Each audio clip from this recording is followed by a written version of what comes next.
The F.W. Fitch Company presents Dick Powell as Private Investigator Richard Rogue in Rogue's Gallery.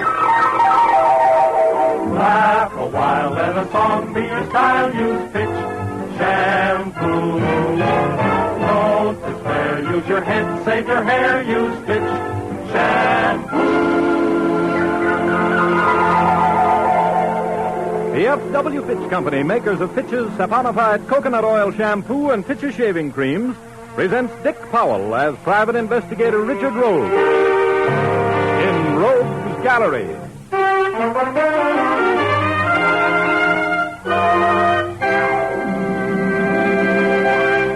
Rogue speaking. You know, I'm a man who loves sunshine, in or out of orange juice. And the only place that has more sunshine per square inch than the Sahara Desert is the San Fernando Valley. San Fernando seems to be the place where everybody, including some of the healthiest gophers in the world, makes his home but me. I've withstood the blandishments of hundreds of brick-red real estate men who have offered me membership in that clan of plaid-shirted, tight blue-jeaned, high-heel booted fraternity known as the San Fernando Valley Ranchers. Ranchers. Yes, sir. The San Fernando Valley has ranches that are thicker than any place in the world. There are at least 2 on every acre.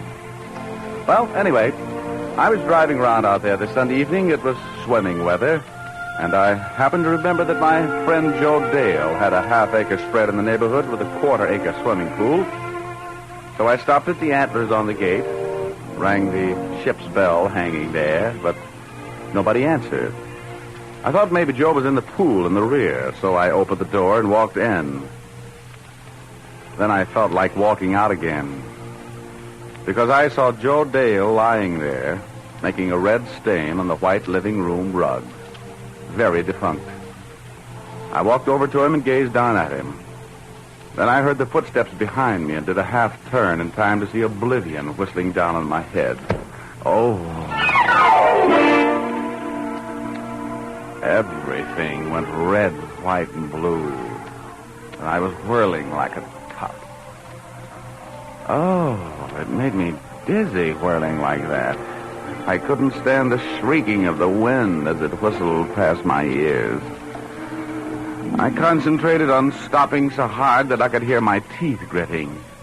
But no go. Then I thought of Eugor. And suddenly I heard his pleasant voice. Hello, Sheepy. Welcome home to Cloudy. Oh, my head. Funny looking, ain't he? Wait till he sees you. Eugor, who is this ancient feather merchant with you? Well, Rogie, I warned you. This is her father. You mean the little dame's father? Is he talking about my daughter? Yes, sir. What's he doing with that gun? He couldn't pull the trigger with a tractor. Will you see, Chiefy? You're the young whippersnapper who's advising Eugor here not to marry my daughter, huh? Well, let me tell you something. Oh, shut up. I don't feel good. Rogie, you're making things tough for me. Her father has a gun. I'm not going to stand for much more fooling around, Eugor. Oh, make him stop talking. His voice sounds like a grindstone on a grindstone. Now, looky here, young fella. I'm a gentleman of the old school. And if my daughter is half-witted enough to want to marry this good-for-nothing Eugor... Oh, no. I'm not going to let my alter ego get married. Eugor can't get married. Oh, that's a mighty selfish way of looking at things, Rogie. Oh, look, my head. I don't feel good. I came up here for a rest. Now, we're going to have a serious talk, Mr. Rogue. My daughter's happiness is a mighty important thing to me. Oh, shut up. I can't stand that silly voice of yours. But he's right, Rogie. You can't stand in the way of our happiness. It's not fair. It's only normal to want to get married. Now, look at it from our point of view, Mr. Rogue. Here's a couple of... I can't stand it. I'm getting out of here. Grab him. Come back.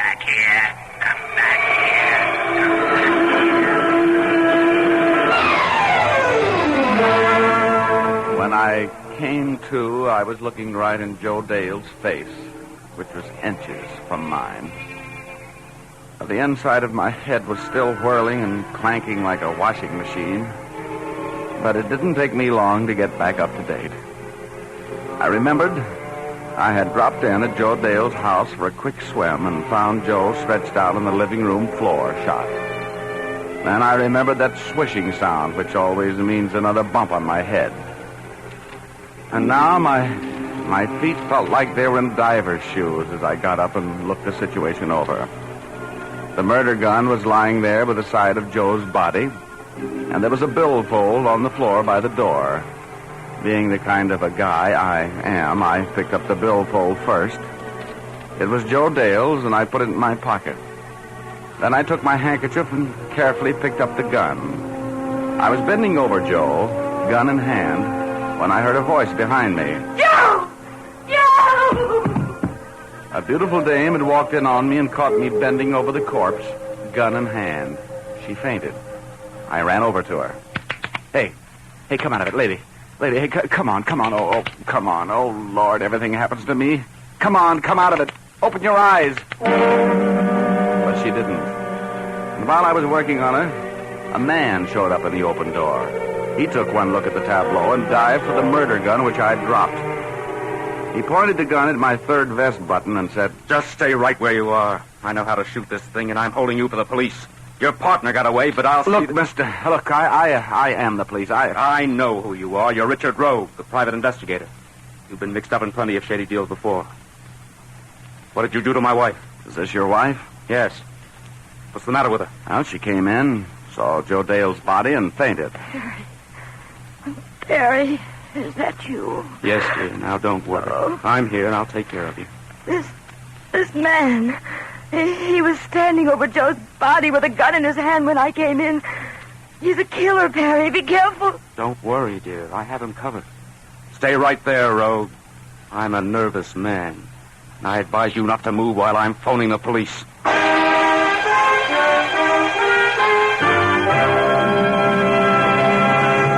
We'll return to our story in just a moment. First, time was when heavy perfumed oils were considered the thing for pleasant-smelling hair. Now, of course, we know that the clean, delicate fragrance imparted to the hair by Fitch's saponified coconut oil shampoo is much more the modern idea of good grooming. This clear, golden liquid shampoo makes an abundance of creamy lather that does an efficient job of cleansing the hair. It removes dust, perspiration, oily film, and all unpleasant scalp odors. Leaves the hair with a gloriously fresh, clean feeling. And Fitch's saponified shampoo is made from mild coconut and pure vegetable oils. Thus, you can use it as often as you like, because Fitch's saponified coconut oil shampoo does not rob your hair of its natural oils. Always leaves it soft, lustrous, and manageable. Next time you're at your barber or beauty shop, ask for a professional application of Fitch's saponified coconut oil shampoo. Or buy an economical bottle at your drug or toilet goods counter. Look for the bottle with the bright yellow label. Now back to Dick Powell as private investigator Richard Rogue in Rogue's Gallery.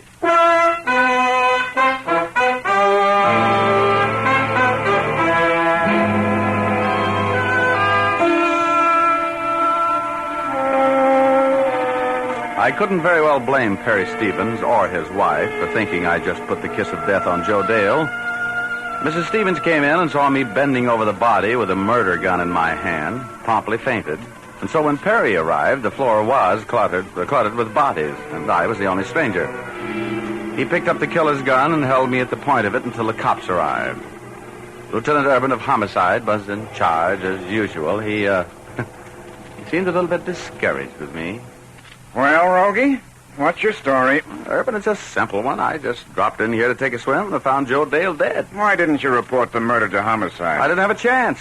The killer was hiding here in the room. He slapped me silly and escaped while I was out. How do you think I got this cut on my head, Shaving? I never know about you. There were two of them, Lieutenant. I saw one of them run out from behind this house. A big man, red-haired, rough. This man here, this Richard Rogue, had an accomplice. When I came in, Mr. Rogue was bending over the body with a gun. That gun in his hand. I almost caught him in the act. How about it, Rogie? Well, I was bending over the body all right. I'd just come to. I was checking up. Why didn't you call homicide when you came to? I was going to, Urban, but this dame here walked in on me, screamed, fainted. I demand that you arrest this man. Oh, wait a minute. What were you doing here? I came over to... Joe is an old friend. We just came over to take him to dinner. Don't try to implicate a couple of law-abiding people in your crime. You and your wife came together? Of course. Then how come she came in ahead of you? I hesitated when I saw that man run out from behind the house.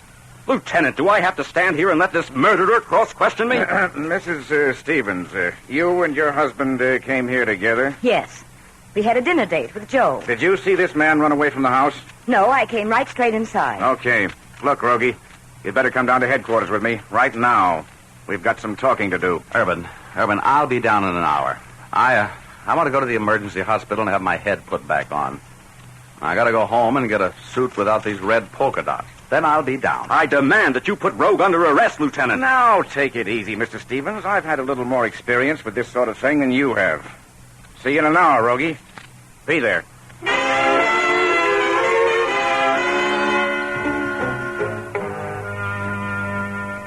That gash on my head had cost me a lot of blood, and I was a little woozy as I left the ex-residence of the late Joe Dale. I drove turtle speed to the emergency hospital, where the doc made a few insulting remarks about me getting scars on on my poor head. And then I went home. I walked in the door, and an arm went around my throat. A crooked elbow squeezed my Adam's apple until I choked. I felt a hand sneak into my inside breast pocket and lift that wallet I'd picked up on the floor beside Joe Dale's body. The elbow squeezed a little tighter, and I had a horrifying sensation of bursting lungs. And then the elbow released me, and I fell to the floor, to the accompaniment of departing footsteps. I was still lying there when Urban walked in through the open door. I got worried about you when you didn't show up, Rogie. What happened? I don't know. I guess I just got faint and flopped over here. I lost a lot of blood, you know. Better take care of yourself, Rogie. I don't want to lose you. Feel like talking? Oh, sure, but I don't know anything to talk about. Maybe you'd like to talk about a murder. Well, and tell me, did you get a line on that red-headed guy that was seen leaving Joe's house? I've got a description out on him. Nothing's happened yet. How about Mr. and Mrs. Stevens? Check up on them? Yeah. Stevens is the personnel director for an airplane company. Pays his bills promptly, has money in the bank, lives within his income. And he's been a friend of Joe Dale since college days. They're clean. That leaves you and a big red-headed guy in the finals. One of you killed Joe Dale. I don't think you did it, but I could get an indictment against you in 20 minutes for the evidence I have. Oh, but I didn't kill him. I didn't like him well enough. Well, I guess it's up to me to find the big red-headed guy, huh? You checked the gun? No soap. The number was filed off, and the only fingerprints on it were Stevens. And they got on it when he was holding you. Yeah, I was there when it happened, remember? Oh, brother, do I feel weary. Well, there's one thing I'll swear to. Mrs. Stevens was not expecting to find Dale murdered. She really went out like a butler on Thursday night. You know, Rogie, I'm a cop, and the fact that you and I understand each other doesn't make any difference to the commissioner. Yeah, I know. Joe Dale was a pretty prominent character. Lots of connections. Now, the commissioner expects a quick pinch, and with our friends, the Stevens, down there at City Hall, swearing that they saw you standing over the body with a practically smoking gun in your hand, well, it looks like it's going to be you I put the arm on. Oh, but you know I didn't kill him, Urban. Why would I want to kill a guy like that? Yes, I know you didn't kill him, but the newspapers are on the old man. He's on the chief, and the chief's on me. I'm going to have to pinch you, Rogie. You're a great pal, Urban. But look, if you pinch me, they'll never get a conviction. You know that you can't get a conviction without a motive. I know that, but you've made a lot of enemies around headquarters, Rogie. They see a chance to give you a bad time, and they don't want to miss it. You can see the spot I'm in. Yeah. Now, look, Urban. Give me 24 hours to get the guy that pulled the boom on Joe Dale. Just 24 hours, and I'll have him for you. Oh, that's whistling in the dark, Rogie. Yeah, with a 10 whistle. But just give me a chance at it anyway. Maybe I'll be lucky. Okay. It'll probably put me back on the beat, but I'll play along with you. You've got 24 hours, Rogue. Then, don't make me come after you. Come in and give yourself up. The deal? Yeah, the deal. You're a good cop, Urban. I know you're sticking your neck out like a turtle at feeding time, and believe me, I won't let you down. Okay, Rogue, I'll get out. Better get some sleep. You look awful. Oh, I can't afford the luxury of sleeping. I got work to do. Okay, Rogue. Call me if you need me. I'll be around. Lots of luck. You'll need it. Hello? Hello. Is Lieutenant Urban there? Just a minute. Hey, Urban. Yeah? For me? Yeah. He'll be right here. Hang on. Oh, mighty excited little man on the other end of this. Yeah? Hello. Urban speaking. Lieutenant Urban, this is Perry Stevens. Yeah? And what do you want? That red-headed man that I saw running away from Joe's house this afternoon. Yes? He came here tonight to my house. Well, what did you do? He came here to kill me, but I shot him. He's dead. Please come out at once. I'll be right there. Now, don't move a thing till I get there. Come on, Rogie.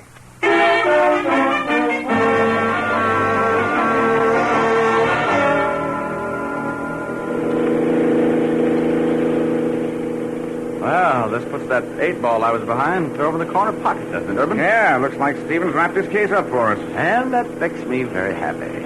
Oh, I wasn't looking forward to sweating it out in that jail of yours. No, I didn't have anything against that red-headed guy, but I'm never going to miss him. Well, it takes me off the spot, too, you know. Yeah, well, you don't have to be a hero in my corner. Oh, well, all's well that ends well, to coin a phrase. It's right down this next block here. Huh? Stevens must have a lot of cabbage, big houses in this neighborhood. Yeah, I checked that. The wife's got money. Oh, there it is, that 2-story white shop. There's the precinct prowl car in front. The boys are on the job. Well, let's get with it.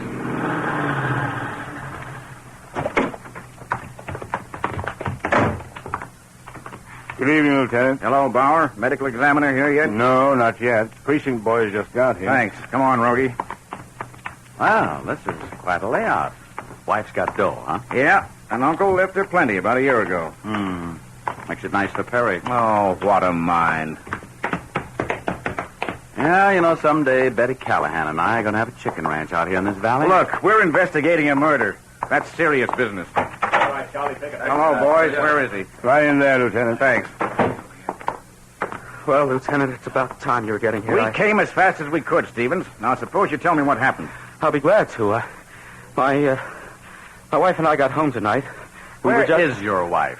Is he any right to question me in that tone of voice, Lieutenant? Where is your wife? Why, the shock was too much for her. She's upstairs. Don't blame her. She's had enough for today. Come on, what happened? You got him with that shotgun, eh? Yes. I was frightened, terribly frightened, and as soon as I came home, I got my shotgun. I hunted a little, you know, and I put it here beside my chair. It was just a hunch. Yeah? The doorbell rang. My wife answered the door. We thought it was a neighbor. This red-headed man walked in. I recognized him at once. He was the man I'd seen run away from Joe's house. He had a gun. He was going to kill me. I suppose because I was the only eyewitness to the crime. Well, that makes sense. It certainly does. It's the truth. He turned to talk to my wife. I saw my chance. I shot him. There he is. Your murderer. I've never seen anybody killed before. Well, he's sure dead. Yeah. Ever see him before? No, not that I know of. Hey, what are you doing, Rogie? Oh, I'm just trying to get some identification on the guy, that's all. So shake down. I thought... What's the matter?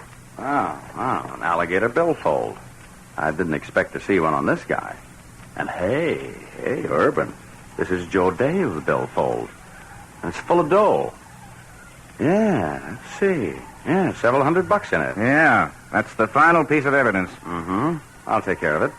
Well, there's the medical examiner, and the newspapers are about due to arrive. You've done a good night's work, Mr. Stevens. I want to thank you. I'm not a man of violence. I'll never be able to forget this night.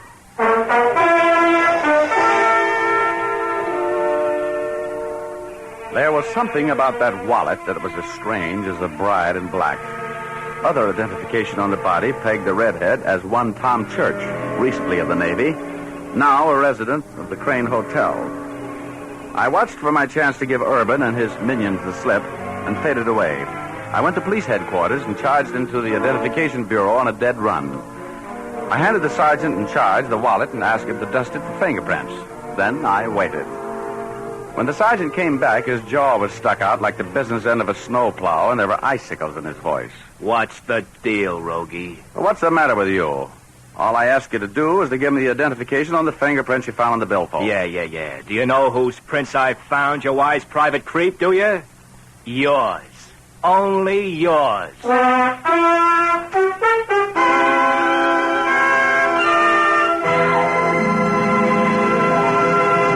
We'll return to our story in a moment. First, a word to the ladies. Did you ever make the remark that your hair never was manageable after a shampoo until it was time to wash it again? That's been the experience of many a woman. Well, you can have your hair immaculately clean, lustrous, and manageable, too. Try using Fitch's saponified coconut oil shampoo for your hair care. This shampoo is made from pure natural oils and leaves your hair soft and manageable even immediately after shampooing. Its creamy, fragrant lather never dries the hair, but cleanses gently, removing dirt, perspiration, and every trace of unpleasant scalp odors.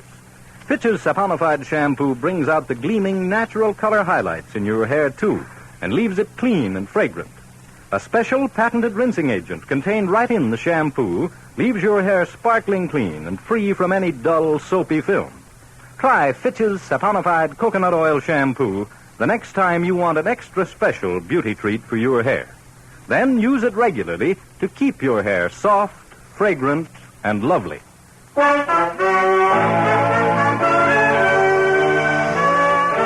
Now back to Dick Powell as Private Investigator Richard Rogue in Rogue's Gallery. The news that the only fingerprints on that billfold were mine turned on the floodlights. And one of my hunches picked up a hammer and started pounding against my skull. I left the billfold there for Urban and took off for the Crane Hotel to check up on the red-headed guy named Tom Church. The hotel was a fourth-class flea bag on Main Street. The clerk took a look at my buzzer and answered my questions. That's right, Shorty. I'm the law. And I want some answers. Now tell me, how long has Tom Church been registered here? Tom Church, 3 days. He came in 3 days ago. All right. Now let me see his phone calls. Oh, we don't give out phone Now don't lip me. Give them to me before I jump over that counter and stand on you while I pick them up. Oh, okay. You look like just the kind of guy that could do it. I'll get them for you. I checked the phone calls and found one of them had a message that was going to ring somebody's number for a surprise party. I thanked the clerk and drove to the valley. The pre-dawn gray made way for the sunshine just as I walked up the front walk at Dale's house. An elderly man walked around the next ranch, pushing a lawnmower. Hey, are you a policeman? That's right, yes. A horrible thing, that murder yesterday. Did they get the killer yet? Well, I think so. Yeah? Were you home yesterday afternoon at the time of the killing? Yeah, I wasn't paying much attention, you know. I heard the shot, but I thought it was a backfire, Look, old-timer, I want you to tell me everything you saw and heard after that shot, will you? Well, you see, I was sitting in my living room reading the evening paper, you know, and I saw you drive up. You sure you're a policeman, mister? Why, yes, of course. Yes, well, I'd like to see your credentials.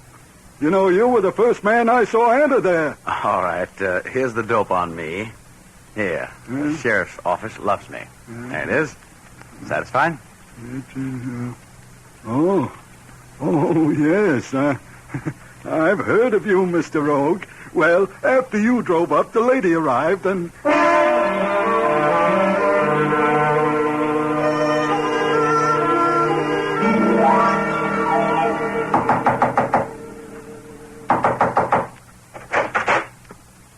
What do you want, Mr. Rogue? Mrs. Stevens, I'm coming in. I want to talk with you. No, come back later. I'm sorry. Go on in and sit down. What do you want? Some answers. Sit down. Now, where's your husband? Asleep. Nothing ever wakens him. All right, let's get right to it, huh? What were you to Joe Dale? I don't know what you mean. Mrs. Stevens, you've been seeing Joe a lot, haven't you? Now, don't bother lying. I've got witnesses. You and Joe Dale were better friends than your husband knew, weren't you? Oh, no. I used to meet Joe once in a while to talk over investments he was making for me. Uh-huh. At his house? In the afternoons, usually, huh? Yes. Mrs. Stevens, your husband killed Joe Dale. You lied when you said that the two of you had a dinner date with Joe last night. I just talked to your husband's secretary. He was supposed to be in San Francisco yesterday. No. Yes. But instead, he went out in the valley and killed Dale. I practically surprised him in the act. He got panicky, knocked me out, and ran. No, he didn't. He didn't. I can prove what I'm saying, Mrs. Stevens. You came up in your car alone. Your husband came up in a cab a few minutes later. He had to get back in to get that wallet and the gun to make the murder look like a robbery. He picked the gun up so there'd be a reason for his fingerprints on it. Then he went to my apartment and collected the wallet after choking me half to death. Were you with him then? You're just making this up. You can't prove it. Marge, don't say any more.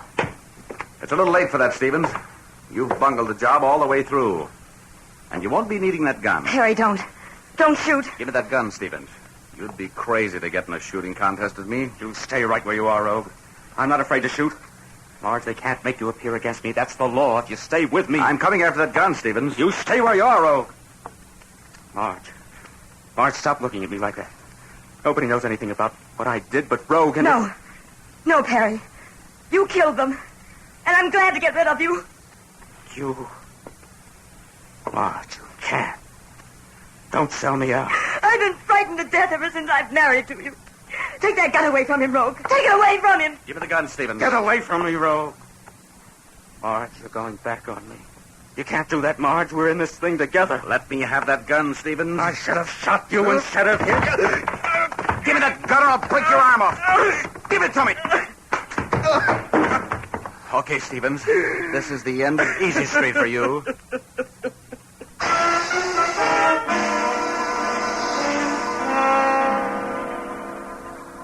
Well, that finished that case. Stevens went to the gas chamber on Marge's testimony, and Marge is still in prison on an accessory rap. The red-headed kid, Tom Church, was an innocent victim. He'd been interviewed by Stevens for a job the day before.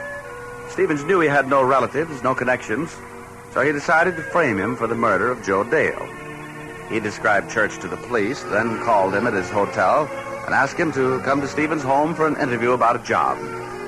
If Church had been in when the call came, I might have muffed the case. But he was out, and Stevens left his number for a callback. That was luck, I guess. But I don't know. I think I would have solved the case anyway. Of course, I didn't make a dime out of it. Oh, well, money can't buy happiness. But it can buy a lot of things that make unhappiness pleasant, can't it? Oh, you know what I mean.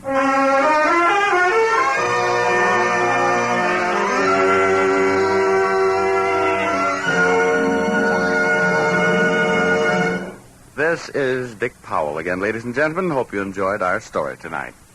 Ray Buffum wrote it, Leith Stevens composed and conducted the music, and Dee Englebach produced and directed. Next week, we have a story for you about a missing witness, a worried rogue, and an ambush that failed. Be with us then, will you?